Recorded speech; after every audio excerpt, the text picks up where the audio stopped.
thought I would try this out. I am in Scottsdale. I have a Western Diamondback rattlesnake in a bucket, and I'm also filming an episode, so this will appear in there too, but I thought maybe I can do both. Let me push play on this thing.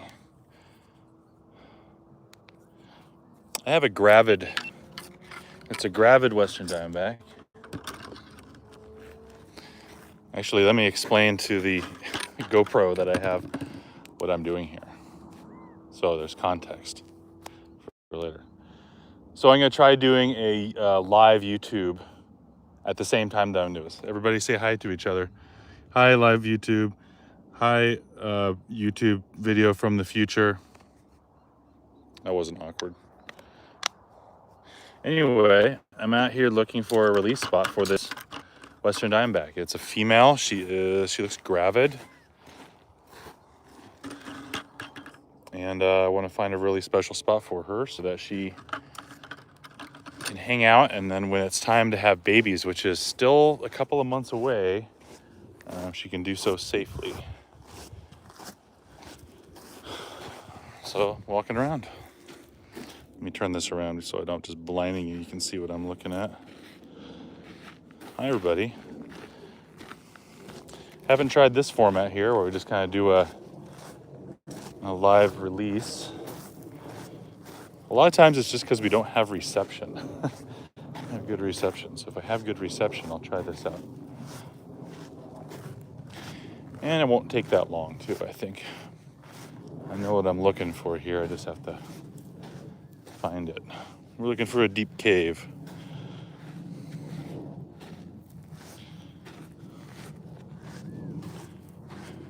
Deep cave with some associated matrix that can be useful for an animal to give birth. Not a lot of rock piles here, though.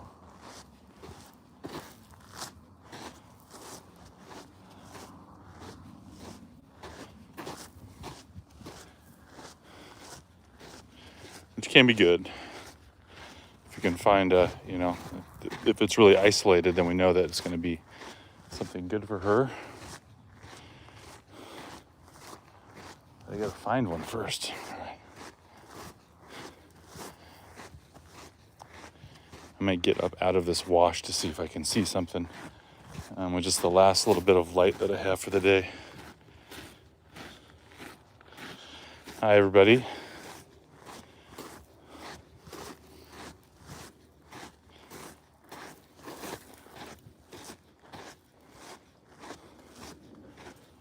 All right.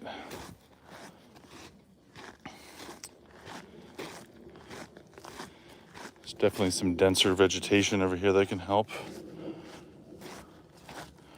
with what we're trying to do.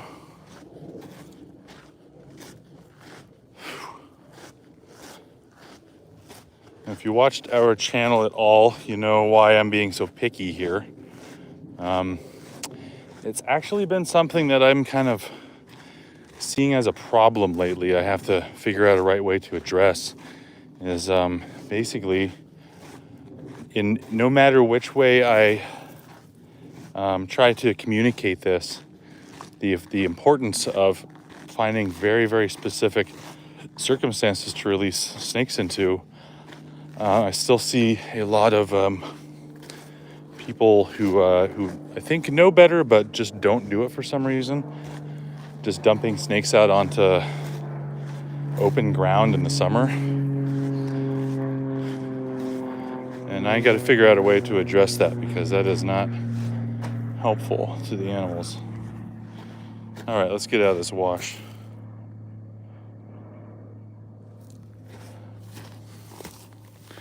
Also, just got to watch where I'm stepping to because right now there are a lot of active rattlesnakes.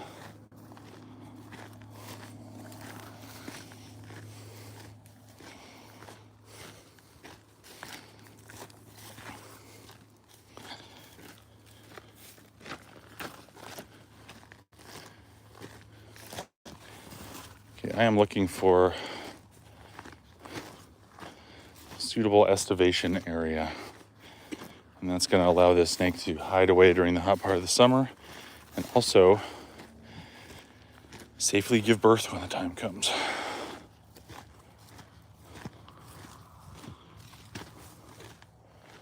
Okay, I see what looks like, and that's a tree. But there is a lot more dense vegetation over here, so we're gonna go over here.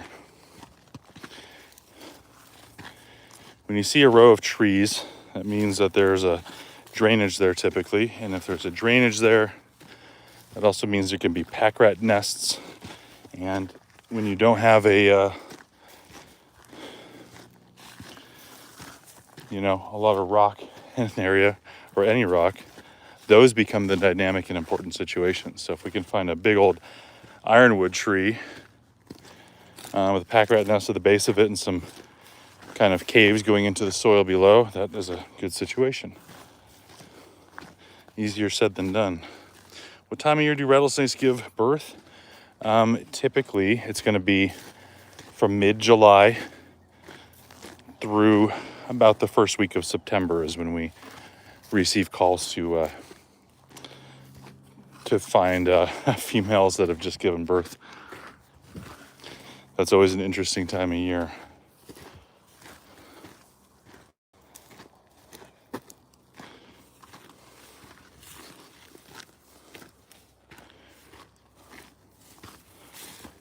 Okay, let's see.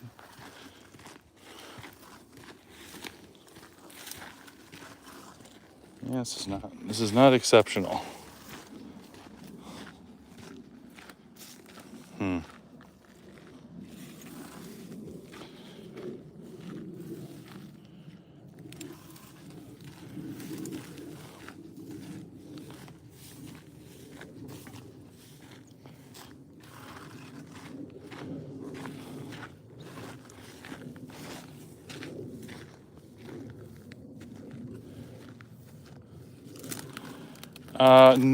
The question of do we have to check a potential release site to see if it's already inhabited?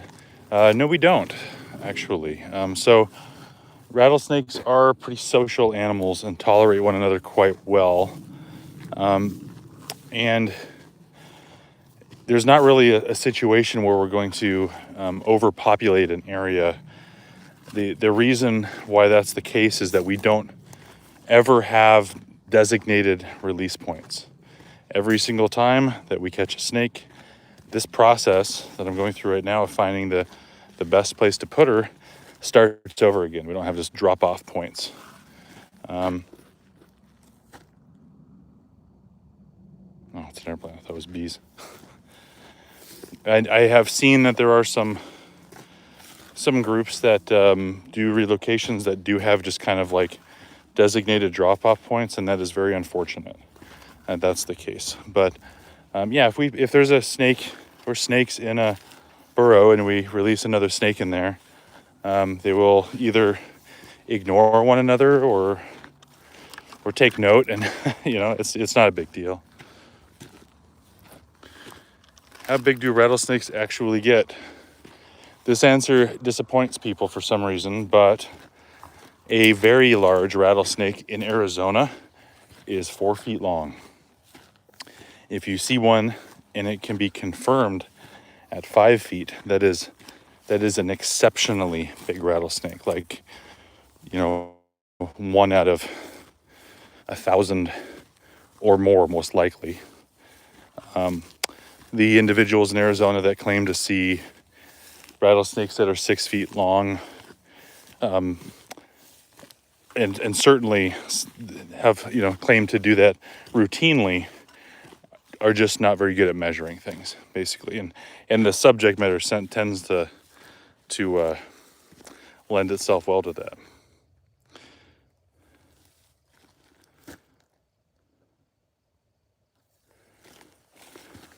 There are larger rattlesnakes in other places, even of the same species.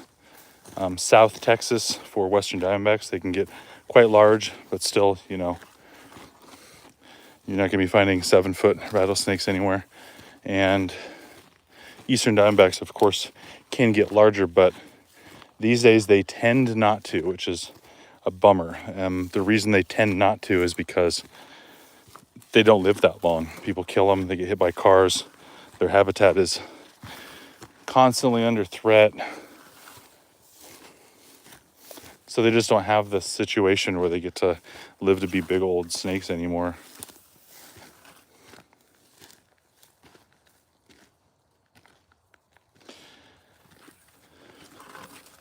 So if you find a 6-foot rattlesnake in Albuquerque, you need to call the news.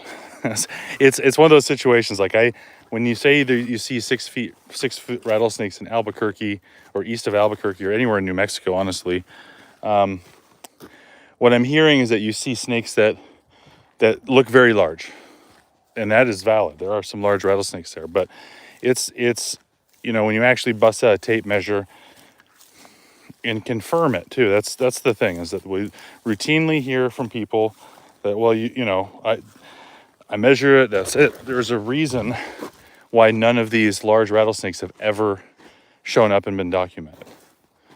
And I'd be excited about it. We hear that in Arizona, there's 6-foot rattlesnakes all over the place, and they find them routinely, but not one has ever turned up, not a single one. So that would be really cool, but don't see it. No, not pictures, guy. I mean, the snake, not you holding up what you think is a big snake. Produce a 6-foot rattlesnake. That's somebody that can measure it, can do it. I'm not saying hit it with your car and then use do it yourself and don't show anybody. Find a 6-foot rattlesnake and bring it to somebody or show somebody. It's not, this is an experience that a lot of people have. Wait, walk around okay. Yeah, I mean, that's the thing. You're not giving a unique experience here. We have claims of having, in fact, this is a thing I was going to kind of talk with Jeff about, but this is going to be a thing we do at some point here in Arizona, because people make these claims so often where they see 8-foot rattlesnakes routinely. If somebody will find an 8-foot rattlesnake and bring it to us so we can measure it, and it turns out to be 8 feet long, I will pay them a prize, and it'll be thousands of dollars, because it doesn't happen. I'm not talking about you. I'm saying 6 foot. Find a 6-foot Western Diamondback in Albuquerque or in the area you're talking about. Bring it to somebody that can actually verify it. There you go. That's all you got to do. And then it changes from conjecture and rumor and outliers, far and away outliers from all of the hundreds and hundreds and hundreds of Western Diamondbacks are documented in the area, to, wow, that's now a discovery. So it's not a challenge like it can't be done. I'm saying that until it is documented, it doesn't exist. So go through that process. That's all you got to do. I mean, that's what I do.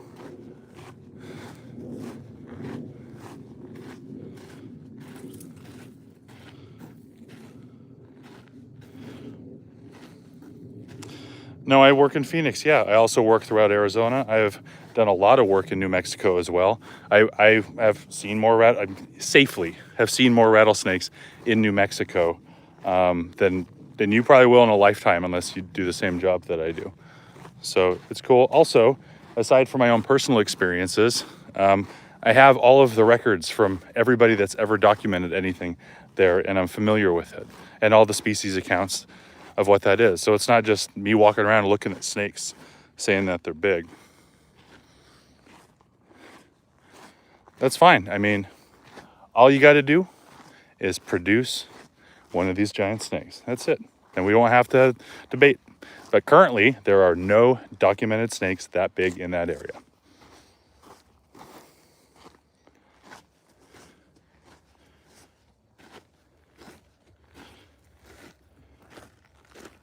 All right, I gotta find a back rat nest. This is getting sad.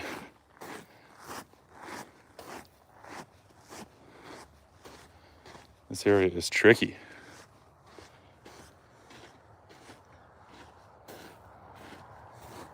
I'm a huckster. Documented. If you need to look up the word documented, I can't help you, man.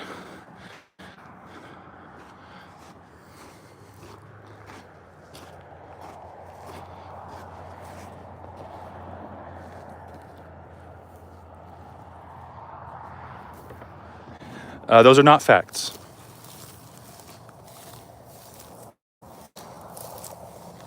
I mean, I don't need to sit there and argue with you. These are, I'm telling you what the records are. There are Diamondbacks that can get 6 feet long. They are not in Albuquerque. You might, there could be one, but for you to make a claim like that's how big they get out there and they grow a foot a year, no.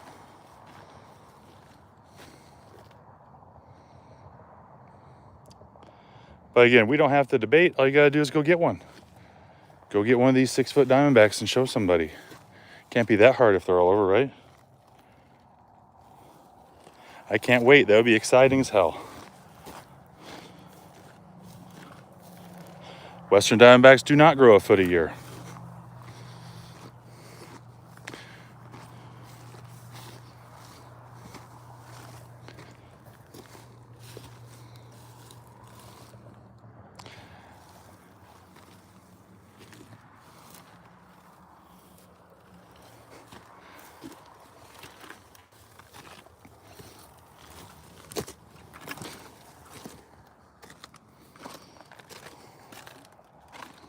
What is my source?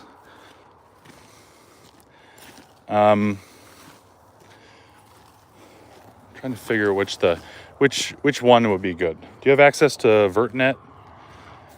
You can look up all the Western Diamondback records from multiple university collections and surveys there and see a lot of that stuff. If you have access to JSTOR or ResearchGate, look up species accounts for Western Diamondbacks of all three of the clades too. There's going to be some differences there, but you're going to be able to see things like growth rates, maximum size, potential, that kind of thing. So, I mean, it's there. The mistake you're making is that because you don't know, you are assuming nobody else could.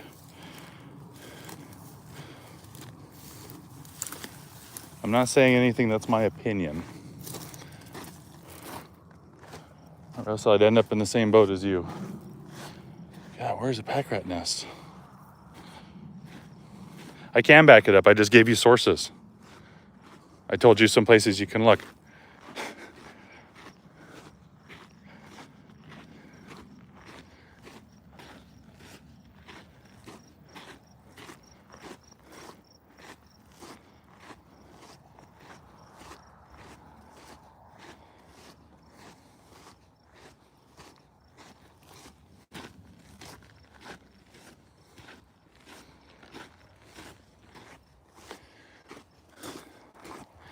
No, I don't think he's trolling. I think he does what a lot of people do in these situations. I think they just kind of misunderstand. Look, there's some big snakes out there. He's probably seen some really big snakes. But the difference between, wow, look at the size of that snake. I bet that one's almost 6 feet long. The difference between that and somebody capturing it, putting it in a squeeze box and measuring it with a verifiable method is what we're talking about. So that's it. He's seen some big snakes, but somebody would have to prove that they're 6 feet long. But it's a weird thing because people take offense to this. Like their worth is somehow tied to how big of rattlesnakes they see. That is false. You can find a 6-foot rattlesnake. I gave you my source. Everything in JSTOR. I'm not going to waste my time on this anymore. Holy hell.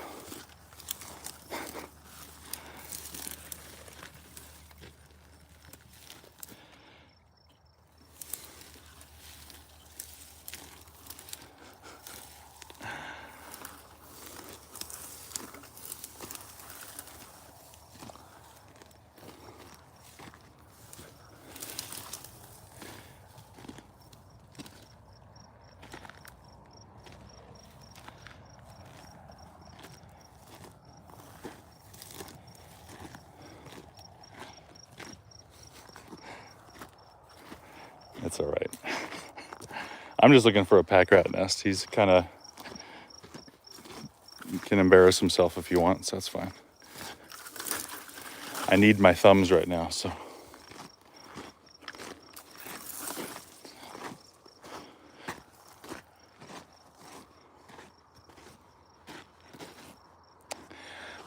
You could notice, my guy, I am busy right now, and I just told you the sources. Go to ResearchGate, go to JSTOR, go to ServNet, not ServNet, sorry, VertNet, go to CVSol, go to any collection of records that are verified records, go to any peer-reviewed species account. I'm not saying go on Google and find one of those like dumb A to Z animals links. These are peer-reviewed academic sources that will tell you everything you need to know. Take your pick. I'm not going to do it for you because I'm walking around in the desert looking for a place to release a snake right now. And do a little reading, bud. That's it. And then go bother someone else.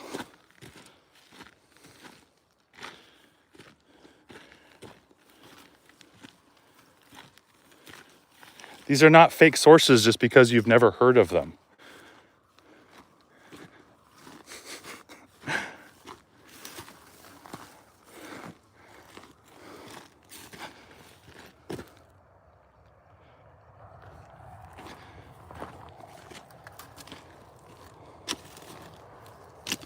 Okay, here's a boulder.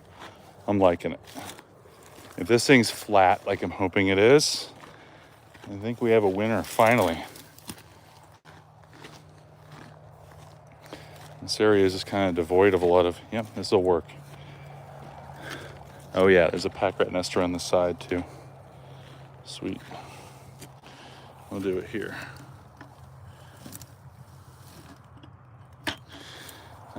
Yeah, walk confidently in the desert. Well, I'm looking for snakes the whole time. I'm just not talking. What I do is all these open areas here, they are ambush predators, so that's where we're gonna be hanging out, to be in the open there. And that pattern they have now, thankfully, basically it just kind of sticks out like a sore thumb for me too. So I am watching very carefully. It's just something that's kind of automatic at this point.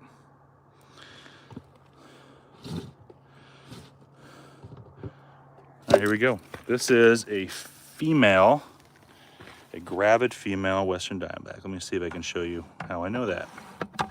And she's not showing as much as she would later. She's a little cactus spine here. So you can see here how the body is pretty fat and then ends, it tapers abruptly right before the tail, right here, and has this little short tail. And this is pretty chunky through here. So she is kind of mid-gravid right now. Oh my God, dude. I'm gonna get rid of this guy. What an annoying. Goodbye. To annoy your dad or something. Gravid means pregnant. So right now she has babies.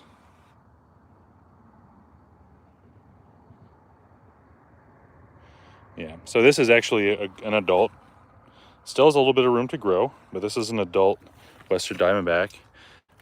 For Arizona, that's of kind of an average adult size. This animal is about 36 inches long, about 3 feet long. Yeah, those personalities are interesting, that it is so important to them that they saw something that they didn't. Where we are not talking about a matter of fact or not, we are talking then about a matter of ego. And in which case there's no winning, because an ego that relies on poor information is not one that's going to, you know, concede when better information shows up. So, hi.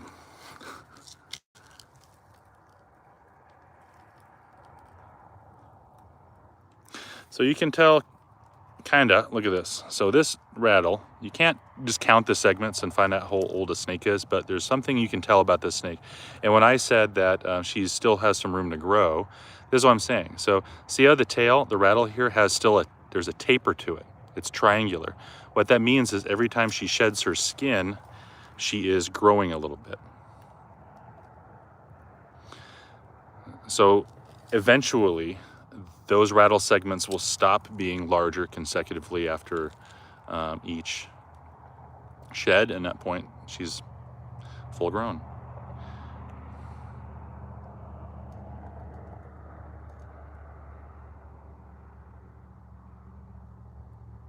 I have handled a cobra. I am going to India next month, where I'll be handling more cobras. All right, you gotta go hide from me. This is a really sweet snake. Come on, go in there, get used to it. Go have your babies. Nope, you gotta go in the hole. I want her to go down there and stay there so she can kind of familiarize herself with this hiding spot. I don't like stressing them out. I'm just trying to make sure that, okay, actually I see the problem. There's not a hole there. She has to go up a little bit. That's fine, she'll figure it out.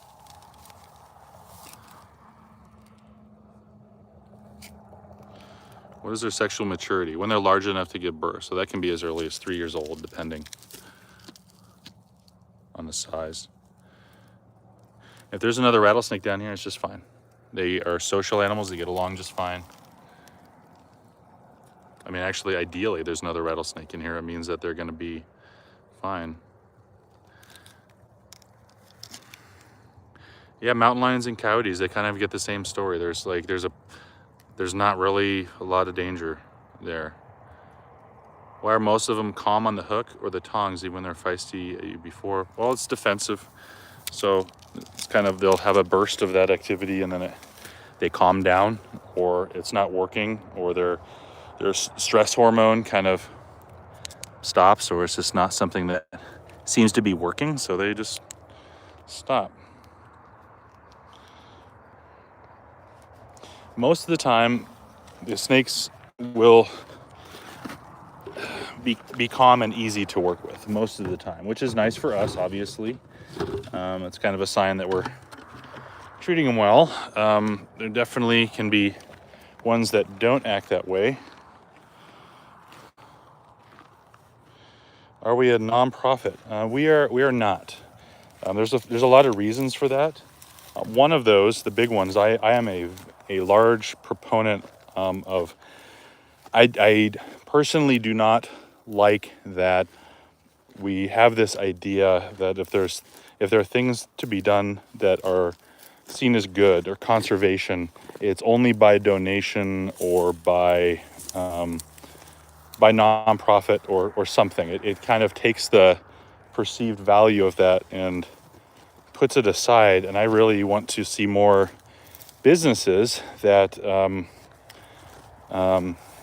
that are not nonprofits being able to make viable business models based around conservation and science. I think that those types of organizations are going to be very powerful in a lot of places. So we're not structured to take donations or anything. I think the closest thing we have would be like a super thanks or something on YouTube. I just don't know how that works. But we're trying to kind of get some have other businesses that are like this. That I think there's a lot of ways that you can kind of retool good old capitalism to do good things and allow people to actually make a living. Yes, I would like to come over. I'll come back with my parasites and we'll name them together.